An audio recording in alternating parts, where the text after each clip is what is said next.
자, 제4장 주철과 주강입니다. 주철이라는 얘기는 탄소 함유량이 2% 이상 들어가 있는 걸 말합니다.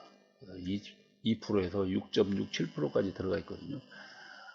탄소 함유량이 요 2%를 기준으로 해서 많이 들어가 있는 게 이제 주철이라고 그런다겠죠. 그러면 그 이하로 들어가 있는 거, 2% 이하를 강이라고 하죠. 이렇게 분류가 됩니다. 자, 이 주철의 장점은 탄소가 많기 때문에 용융점이 낮고 뭐 그러면서 주조가 또 잘 되고 그러면서 그 복잡한 현상도 쉽게 만들 수 있고 그리고 값이 저렴하다는 장점이 있습니다. 단점은 강보다 취성이 크고 소성 변형이 어렵다는 것입니다.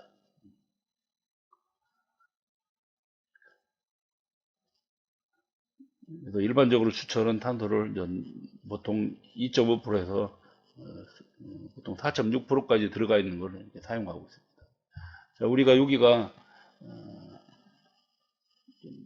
공정이 주철에서 나타나는 게 공정인데요. 공정 조성이 4.3%입니다. 여기 기준으로 2.5%에서 4.6%이고 여기까지를 보통 주철에서 많이 사용하고 있습니다. 주철에 나타나는 조직은 특이하게 탄소인데 이걸 보고 유리탄소 그렇게 표현합니다. 근데 이제 그 형태가 이제 흑연으로 나타납니다. 흑연 또는 전 화합탄소 형태거든요. 전체적으로 다 보면은 탄소들이 이것도 흑연도 그 순수한 탄소의 집합체거든요. 그러니까 탄소들이 별도로 이렇게 집합체로 나타나는 것이 그 주철의 조직의 특성입니다. 이때 이제 탄소 함유량에 따라서 보통 흑연과 화합탄소를 합친 전체 탄소 함유량으로 이렇게 나타낼 수 있다.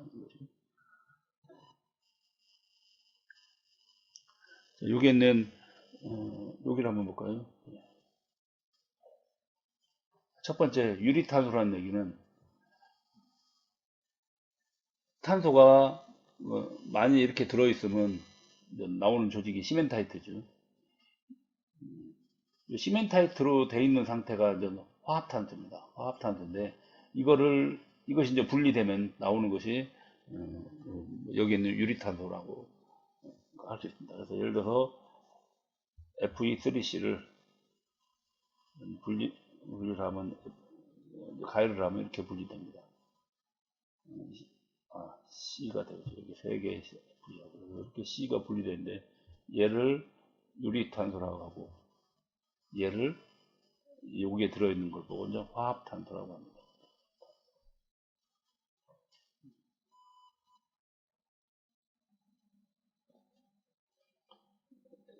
자, 그리고 흑연은 내는 보면은 요거야 탄소의 동소체다. 그래서 결국은 여기에 있는 흑연이나 탄소나 이렇게 똑같다는 얘기입니다. 자, 주철의 성질과 조직을 보면은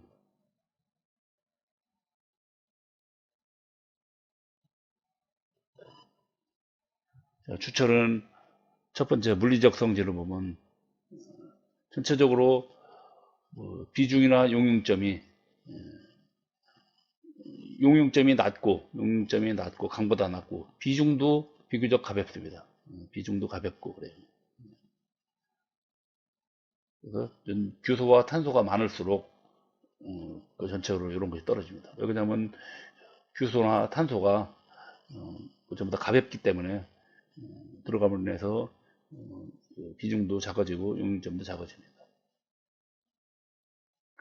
그리고 전기전도도나 열전도도는 이 흑연 때문에 흑연이 생성되기 때문에 이 흑연이 뭐 이런 전도도를 방해를 해서 아무래도 좀 강보다는 떨어지게 되어 있습니다. 그 다음에 화학적 성질로는 수철은 산에는 강해요. 산에는 비교적 강한데 알칼리에는 약합니다. 그래서 보통 이 주철이 우리가 일반적인 상태에서 내식성이 좋아갖고 수도관에 많이 사용하거든요.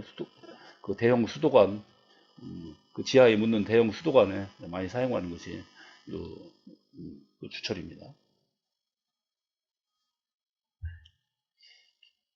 자, 기계적 성질은 주철은 흑연의 모양에 따라서, 모양이나 분포에 따라서 아주 이게 그 기계적 성질이 영향을 크게 받습니다.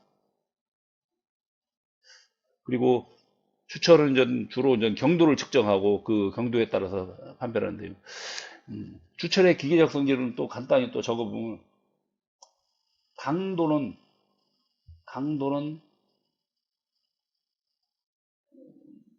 인장 강도라고 보면 되죠. 인장 강도는 매우 낮습니다. 인장 강도는 매우 낮은데 반대로 압축 강도는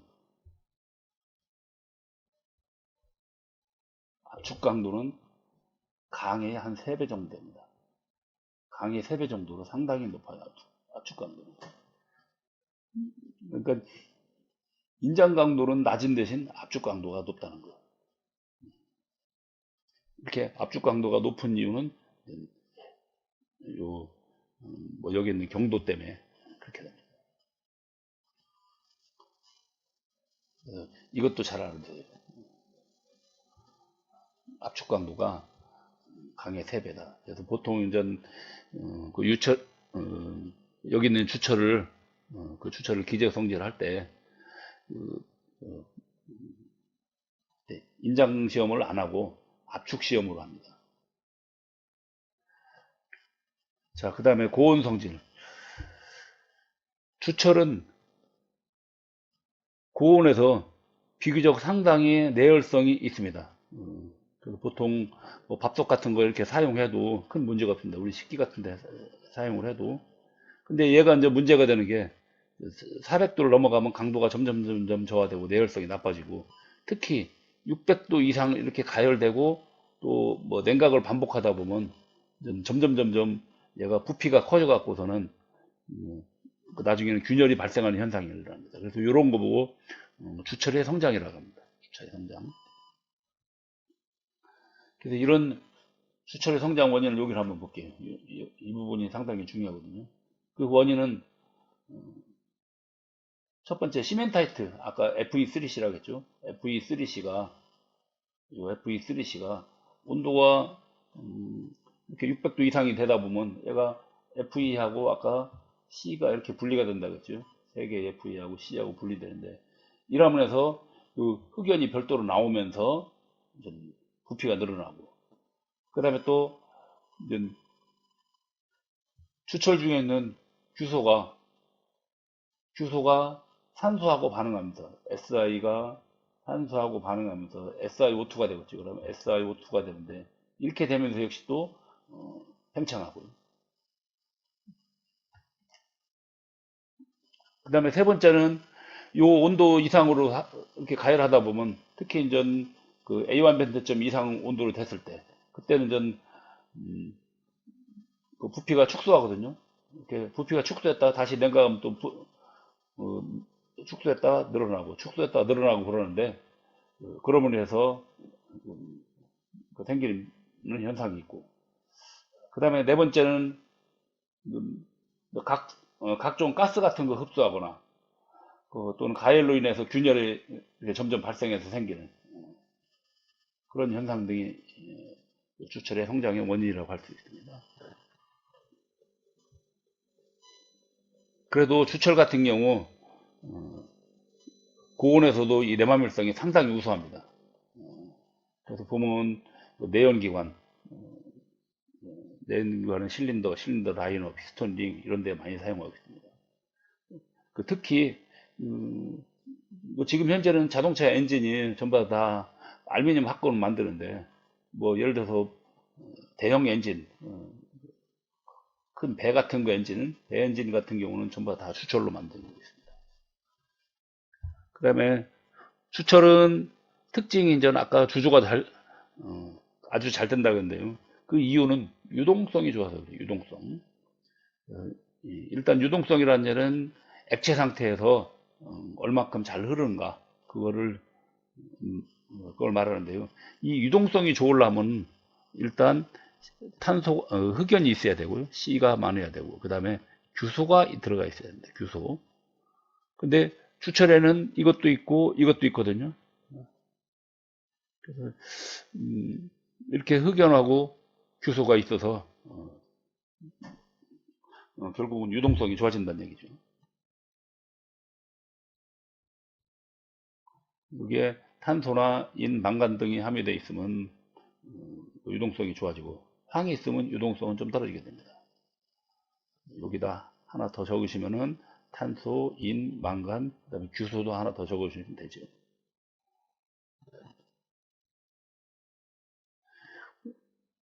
자, 그 다음에 액체 상태에서 고체 상태로 바꾸면 대부분의 금속이 전부 다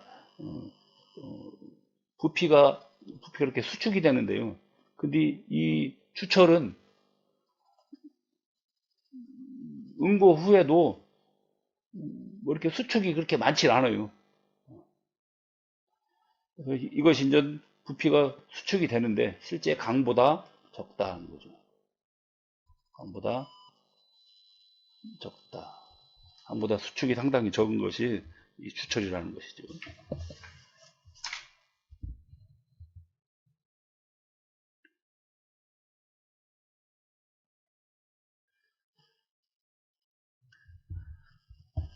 자, 그 다음에 다섯 번째 성질에 감쇄능이 있거든요. 감쇄능부터 보고 갈게요.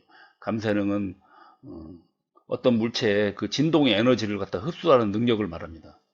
예를 들어서 감쇄능이 어떤 진동이 이렇게 가 있을 때 이것이 이렇게 진동이 여기서 여기까지, 얘는 여기서 여기까지 이렇게 걸린다 치면 주철 같은 경우는 이렇게 하다가 이렇게 됩니다. 그러면 이만큼밖에 안 걸리는 거죠. 이러한 능력을 보고 그 능력이 감쇄능인데요. 주철은 이 흑연이 있기 때문에 진동을 잘 흡수합니다. 자, 그래서 각종 기계 부품에 많이 사용하는 것이 여기 있는 감쇄능 때문에 그렇습니다. 그 다음에 이제 피삭성, 절삭성이라고 하거든요. 흑연이 고체 윤활제예요. 그래서 흑연은 고체 윤활제이기 때문에 고체 윤활제다. 흑연이 고체 윤활제이기 때문에 그 절삭성이 아주 좋다는 얘기죠.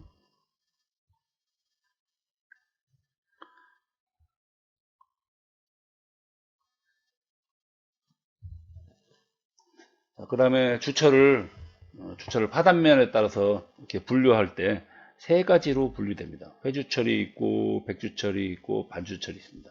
회주철은 잘랐을 때 화면이 회색을 띱니다. 회색. 이 회색을 띠는 이유는 흑연이 많기 때문에 그래요. 그래서 이렇게 회주철이 나올 때는 주물 두께가 두껍거나 아니면 규소가 많을 때 또는 냉각 속도가 느릴 경우에 이렇게 생성되는 거고, 백주철은 반대로 잘랐을 때 파면이 흰색입니다. 백색을 띠는 거죠. 그래서 백주철입니다. 그래서 얘는 이 반대로 흑연이 적고 결국은 흑연이 적다는 얘기는 여기는 Fe3C로 이렇게 되어 있다는 얘기죠. Fe3C 시메타이트로 되어 있기 때문에 얘가 이제 흰색을 띠는 겁니다. 그래서 얘가 나올 때는 아까 여기처럼 규소가 주물 두께가 얇고 주물 두께가 여기는 얇고 그 다음에 규소가 적고 그 다음에 냉각할 때 냉각 속도가 빠를 때입니다.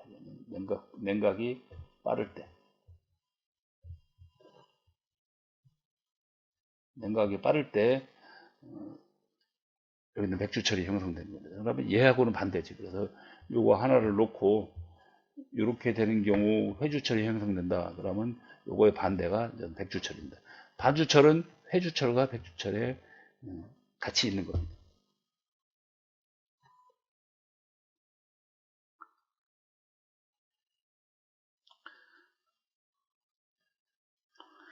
자, 그 다음에는 그러면 주철에 나타나는 한번 각종 조직을 한번 알아볼까요? 첫 번째 주철은 아까 반드시 흑연이라는 게 존재한다고 했거든요. 흑연. 흑연은 아까 탄소의 집합체라고 했죠. 그래서 이 흑연 때문에 대체적으로 매짐성이 있고 그 다음에 인장 강도가 떨어진 겁니다. 근데 이 흑연 때문에 또 그 반대로 뭐 이런 주조성이나 내마멸성이나 또는 뭐 절삭성이나 이런 것이 또 좋아지죠. 그리고 또 이런 흑연은 또 특징이 또 흑연의 양, 크기, 모양, 분포에 따라서 그러니까 이 네 가지 영향을 또 많이 받아요. 그러니까 예를 들어서 흑연의 양이 많으냐 적으냐에 따라서 이런 특성이 달라지고 그 다음에 또 크기가 흑연 이렇게 나올 때 이렇게 두껍게 나오냐 아니면 얇게 나오냐 또는 모양이 이렇게 동그랗게 생겼냐 아니면 뭐 이렇게 저 뭐 꽃처럼 생겼냐 아니면 자유자재 이렇게 지렁이처럼 생겼냐 그런 그렇게 모양에 따라 틀리고 그 다음에 분포 상태도 그 뭐 분포도 아무렇게나 있느냐 아니면 균일하게 막 이렇게 존재하느냐에 따라서 역시 이런 특성이 다 달라집니다. 그래서 전체적으로 흑연은 동그랗게 만들거나 아니면은 흑연을 아주 그 미세하게 분포시키는 것이 그렇게 하면은 이 강도가 탄소 강하고 거의 유사하게 나옵니다. 자, 그래서 이제 보통은 이제 흑연을 구상화를 하는 거죠. 아마 요 뒤에 가서 여기 있는 구상화는 별도로 다시 한번 설명하겠습니다. 그 다음에 시멘타이트 조직이 있거든요. 시멘타이트 조직은 수철에서 가장 단단하죠. 수철뿐이 아니라 얘는 강에서도 가장 단단한 것이 바로 이제 여기게 되겠죠. 그래서 일반적으로 그 평상시의 상태에서는 대부분 탄소가 이 흑연이 존재하는데 아까 여기 백주철일 때 이때 백주철일 때는 여기 있는 시멘타이트로 존재하거든요. 그렇지만 이 시멘타이트는 매우 단단하고 그런 면에서 절삭성도 아주 나쁘다는 것이 그 단점입니다. 그래서 가급적이면 주철에서는 이 시멘타이트로 존재하는 것보다는 이쪽 흑연유로 존재하는 것이 훨씬 좋다는 거죠. 그 다음에 여기 페라이트하고 펄라이트는 주철의 기지 조직을 말하는 겁니다.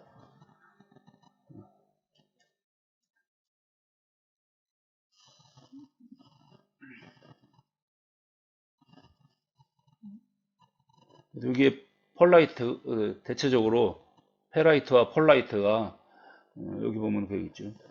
해주철에서 대체적으로 펄라이트와 흑연 또는 페라이트와 흑연으로 이렇게 구성되어 있는 것이 그 주철이다. 그래서 여기까지는 얘는 탄소의 존재 형태라고 보면 되고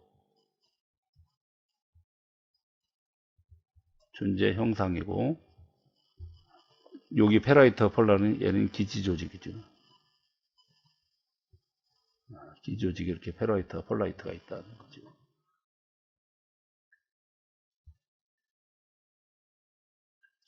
그 다음에 이제 마우러 조직도가 있습니다. 마우러 조직도는 탄소와 규소에 따라서 여기에 있는 흑연이 생성되는 것이 틀려집니다.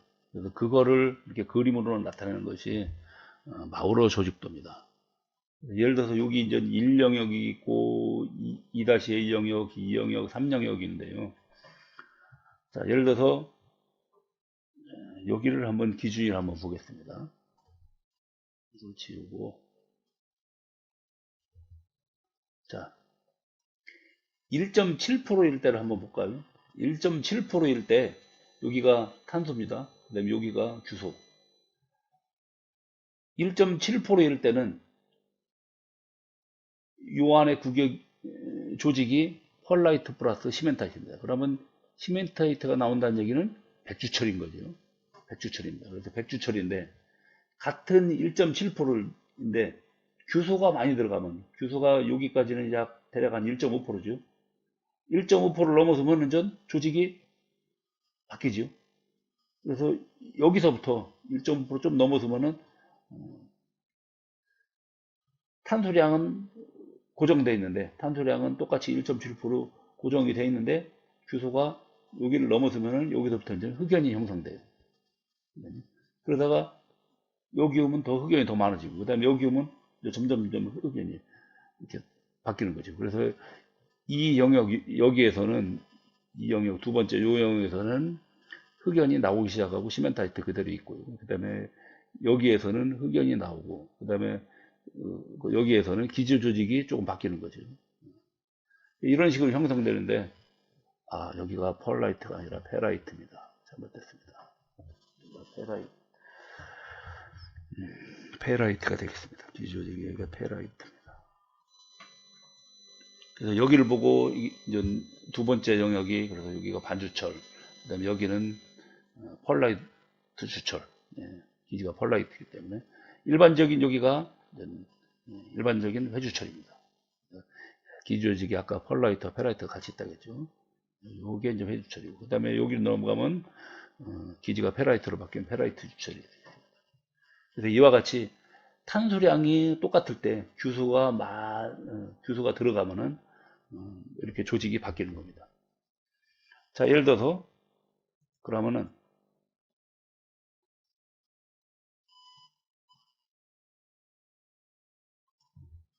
탄소량이 여기가 3%거든요. 여기가 3%인데 탄소가 3% 들어갔을 때 규소가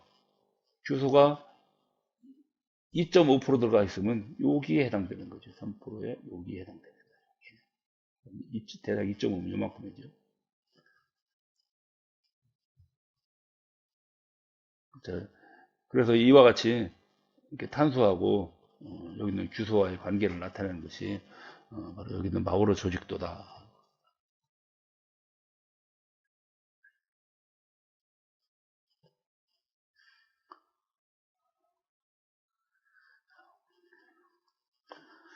자, 주철의 용도를 보면 일반적인 보통주철. 보통주철이 일반적인 회주철을 말하는 겁니다. 탄소는 대략 한 3.2에서 3.8%, 그 다음에 규소가 이 정도 들어가 있죠. 아까 여기서 제가 아마 요 마우로 조직도에서 대략 한 요 부분 정도 들어가 있는 겁니다. 여기에서 탄소가 요만큼만 들어가 있어도 뭐 여기 전부 다 이쪽으로 이렇게 오는 거죠. 이 근처로. 완전 그쪽에 있는 것이 뭐 여기에는 그 보통 주철인데요. 얘는 인장 강도가 한 이 정도 됩니다. 그러면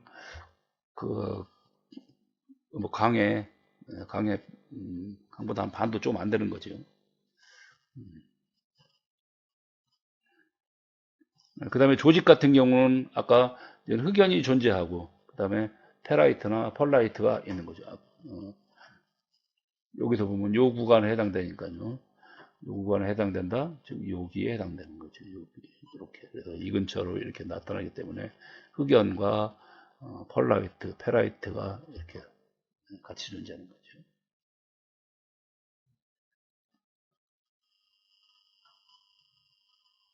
그리고 얘는 기계 가공이 잘 되고 그 다음에 또 얘가 가장 값이 싸거든요. 값이 싸기 때문에 보통 일반적으로 공작 기계 같은데 그 몸체 헤드라 그러죠. 또는 프레임 또는 그 기계 구조물의 몸체. 그래서 주로 뭐 이런 몸체 등에 사용하는 것이 여기 있는 것이 되겠습니다. 그 다음에 고급 주철인데요. 고급 주철은 인장 강도가 245 이상. 그러면 이거보다 인장 강도가 훨씬 더 높죠. 얘는 좀 강력하고 그 다음에 내마물성도 요구되는 곳인데, 자 이렇게 강도가 크게 하려고 하면 흑연을 이제 아주 미세하게 해야 됩니다. 흑연을 미세하고 균일하게 해야 된다. 그리고 바탕 조직은 폴라이트가 나와야 된다. 페라이트가 나오면 여기에 있는 보통 일반 주철은 페라이트가 이렇게 섞여 있거든요. 근데 얘는 페라이트보다는 폴라이트가 나오는 것이 아무래도 인장 강도가 훨씬 높겠지요. 그래서 여기 마우로 조직도상에서는 이 안쪽으로 해당되는 부분, 여기에 해당되는 거라고 했죠. 여기에 해당되는 것이 이것이 이제는 고급 주철이 되겠습니다.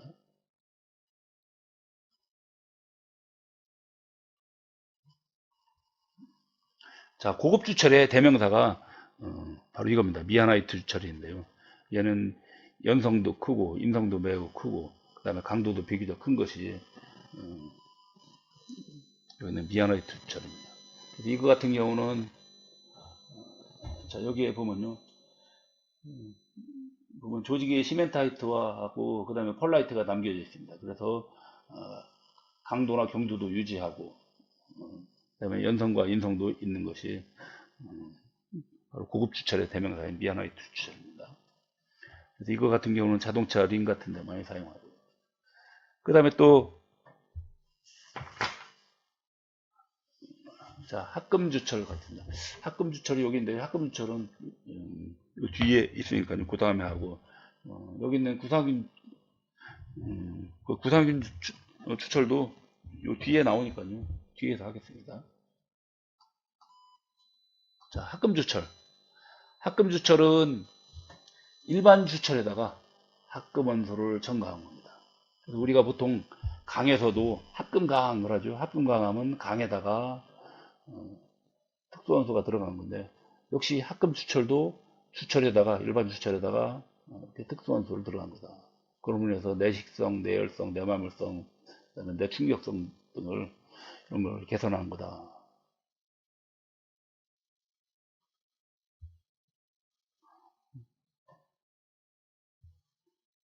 자, 첫 번째 고려 가끔 주철이라는데 고려 가끔이니까 이런 니켈을 좀 집어넣은 겁니다. 니켈을 0.5에서 2% 집어넣어서 이러면서 강도가 증가하고 그 다음에 인성도 증가하는 것이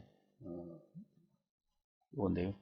자 여기에 보면은 니켈 크롬계, 크롬도 이제 같이 집어넣을 경우 이럴 때는 니켈과 크롬의 장단점을 같이 갖고 있는 거죠. 그래서 아주 강인하고 그 다음에 내마물성도 좋고 그 다음에 내식성이나 절삭성도 아주 좋은 것이 니켈 크롬계 주철이다.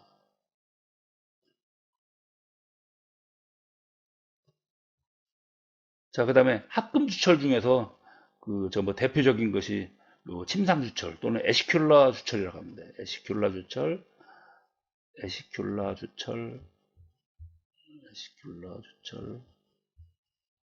여기 에시큘라 주철 또는 침상 주철을 그렇게 표현하는데, 이거는 지금 보통 주철에다가 몰리브덴 요만큼 들어가 있고, 그 다음에 니켈이 이렇게 들어가 있는 게 있습니다.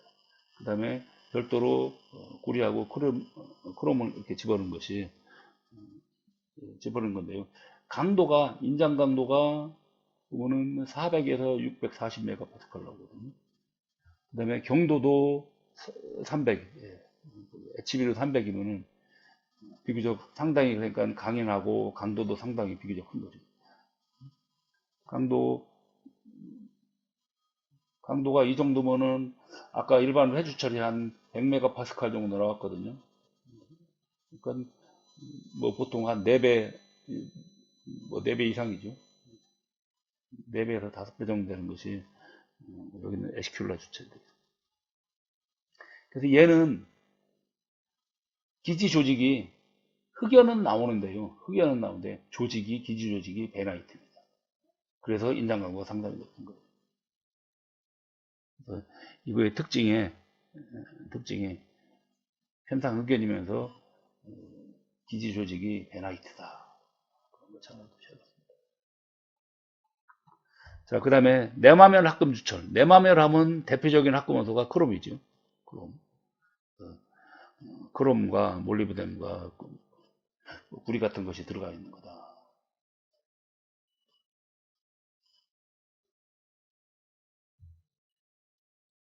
그리고 얘는 가급적이면 탄소나 규수 함유량은 좀 낮게 합니다. 그래서 시멘타이트나 또는 인화철을 좀 이렇게 균일하게 분산시킨 것이 내마밀성 그 주철이다 보면 되죠. 그 다음에 내열 주철인데요. 내열 주철은 전 고온에서도 고온에서 내산성, 내성장성, 고온 강도를 향상시킨 것이다. 보통 일반 주철은 아까 이런 단점이 있었다고 얘기를 했죠. 그래서 보면은 그 600도 이상에서 주철의 성장 현상이 일어난다고 했는데 요거를 방지해 줄 수 있는 것이 요 내열 주철이다.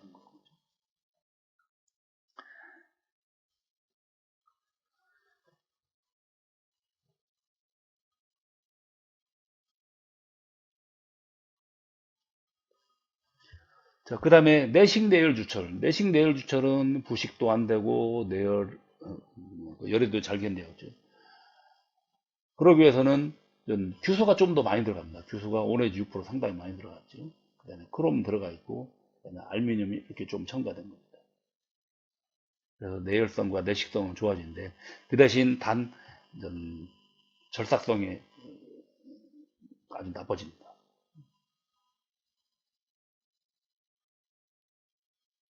그래서 이제 요 강의 단점이, 이게 절삭성이 나쁜 게 단점이거든요. 그래서 이걸 개선하기 위해서 반대로 이렇게 니켈을 집어넣으면은 이런 단점을 해결할 수 있는데 그 대신 좀 고가라는 거.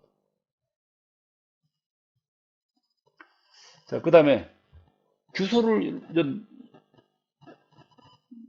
이런 게 많이 들어가 보니까 역시 또 아까 절삭이 잘 안 난다 했죠. 그래서 이제 얘를 좀 억제하고 규소를 많이 집어넣는 겁니다. 그러면 규소가 많이 들어가면 내산성은 점점 좋아집니다.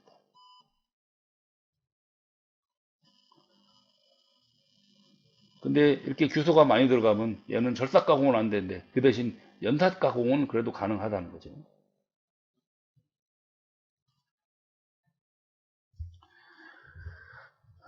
자, 그 다음에 특수주철. 자, 이거는 이 합금주철하고 조금 틀린 겁니다. 그래서 이거는 합금주철 마냥 이렇게 성분을 이렇게 달리하거나 또는 주조처리나 또는 열처리 등에 의해서 기타 특별한 방법으로 제조하는 것이 여기 있는 특수주철인데요. 이 특수주철은 몇 가지가 있습니다. 그래서 한번 봅시다. 첫 번째 이제 가단주철. 가단주철은 열처리를 통해서 백주철을 아까 주철의 종류에서 회주철과 백주철과 반주철이 있다 그죠? 이때 백주철을 열처리합니다. 열처리하면 탄소가 분해되거든요. 탄소가 그러니까 백주철이 Fe3C인데 이거를 분해하면 3개의 Fe와 C가 나오는데요.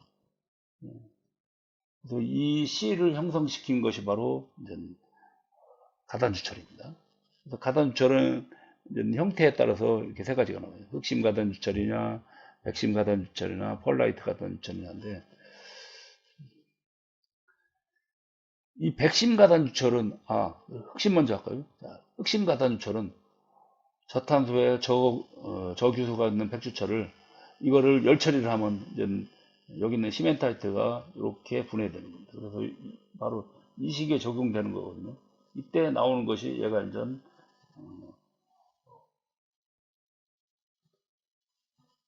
이때 나오는 게 흑연인데 이때 흑연의 모양이 형태가 괴상 형태입니다. 그래서 얘는 흑연의 모양은 괴상 흑연입니다.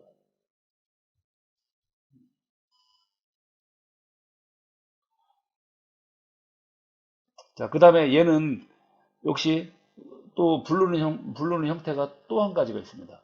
얘는 이렇게 열 처리를 해서 분리가 됐다고 해갖고 또는 뜨임 탄소 이렇게 부릅니다. 뜨임에 의한 탄소다 그래서 뜨임 탄소 이렇게 부릅니다. 이와 같이 이런 흑연이 나오는 것이 이제 흑심 가단주철이고,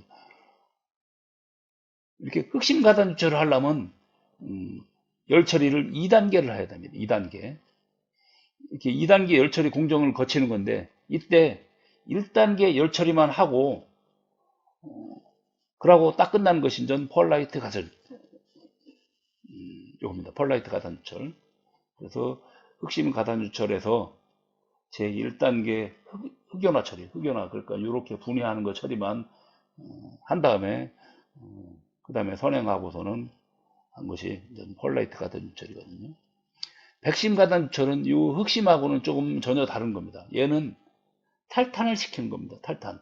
즉, 이 얘를 분해를 시켜갖고 이 탄소가 이렇게 흑연이 나오는 것이 아니라 탄소를 아예 바깥으로 보내는 거죠. 그래서 탈탄이 되게 하는 겁니다. 탈탄이 되게. 그러면 해서 그럼 결국은 탈탄이 되면은 기지 조직은 요 페라이트만 남는 거죠. 그래서 페라이트로 변하는 거다. 그리고 내부로 들어가면 좀 펄라이트가 많이 형성되는 거죠. 그럼 결국은 그 내부에는 이런 것도 존재하지만 흑연도 존재하고 그렇게 되는 거죠. 그것이 이제 백심 가단주철이다. 그래서 이 흑심 가단주철은 흑연이 별도로 이렇게 분리가 돼서 존재하는 게 흑심 가단주철, 백심 가단주철은 탈탄시킨 거다. 펄라이트 가단주철은 흑심을 흑심의 공정 중에서 1단계만 한 거다. 이렇게 알아두시면 되겠습니다.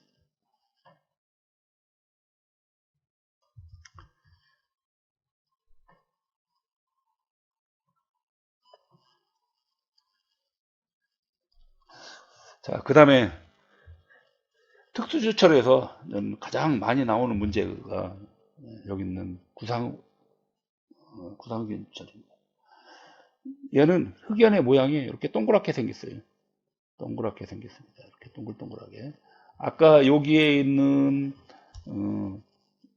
여기에 있는 가단주철은 흑연의 모양이 이렇게 덩어리 막 이렇게 생겼거든요.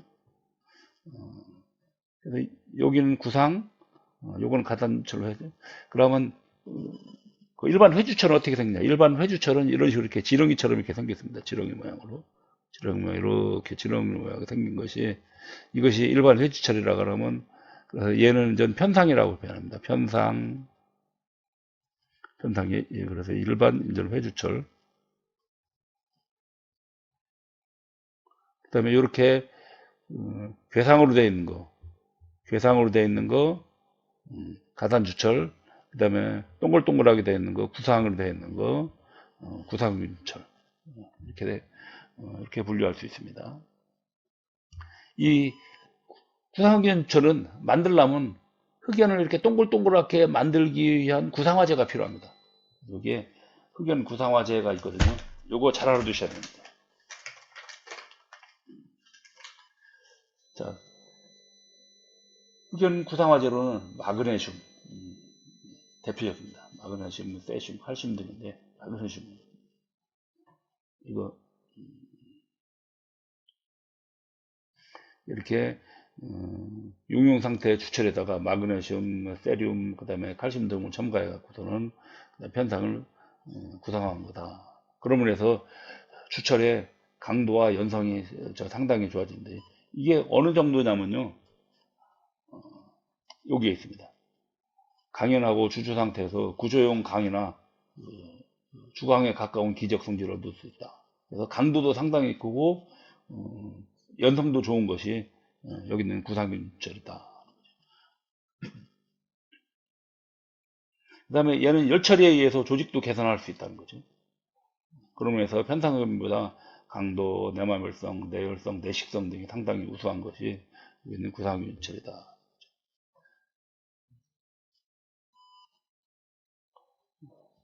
자, 그래서 구상균철에서는 여기 있는 구상화제 잘 알아두시고요. 그 다음에 요 구상균철은 보통 흑연의 조직 사진 같은 것이 이렇게 혹시 나오면, 이렇게 동글동글하게 나오면, 그때 이제 그거 잘 알아두시면 되겠습니다. 그 다음에 칠드 주철이 있는데요.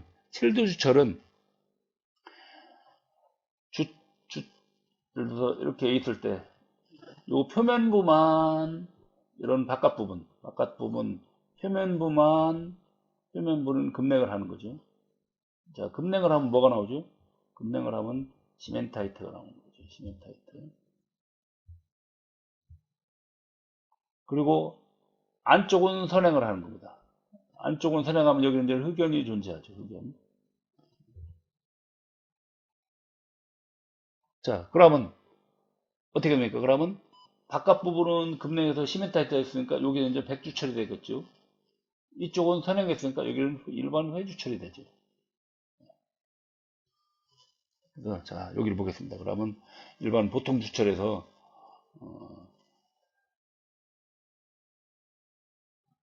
경도가 필요한 부분에만 7 메탈이 형성되게, 즉 뭐냐면 급냉을 하는 겁니다. 급냉하면 7이 형성되는데 그게 뭐냐면 요겁니다. 시멘타이트가 형성된다는 거예요.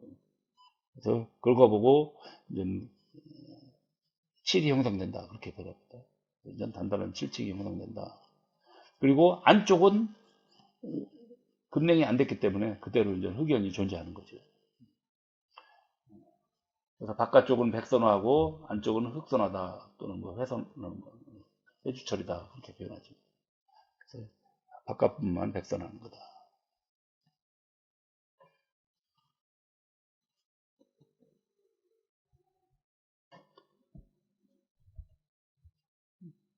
자, 그래서 이때 여기 보면 7에 영향을 미치는 원소와 뭐 탄소나 규소나 망간이 있는데요.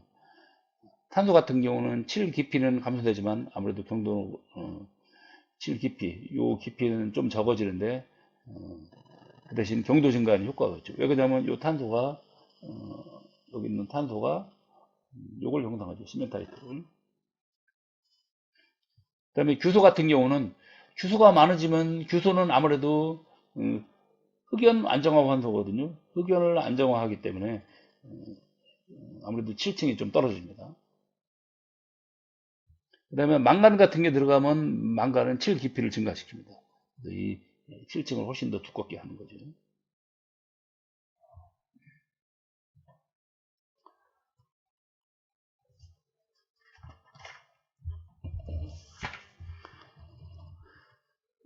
자, 그 다음에 마지막으로 이제 주광을 볼까요? 주광. 주광이라는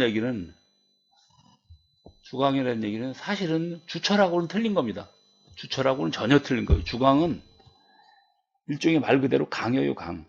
강인데 그 강을 이렇게 용융된 탄소광이나 합금강을 주용에다 주입해 갖고 직접 제품을 만든 겁니다.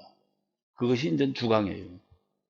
일반적으로 우리가 앞에서 배운 이런 강은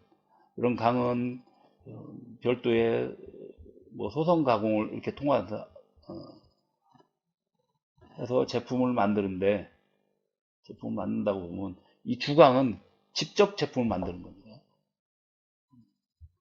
주광이다. 그러면 강주물로 탄소광이나 합금강을 사용한 거다. 자, 그래서 주물로 직접 만드는 거기 때문에 이 주광은 모양이 크고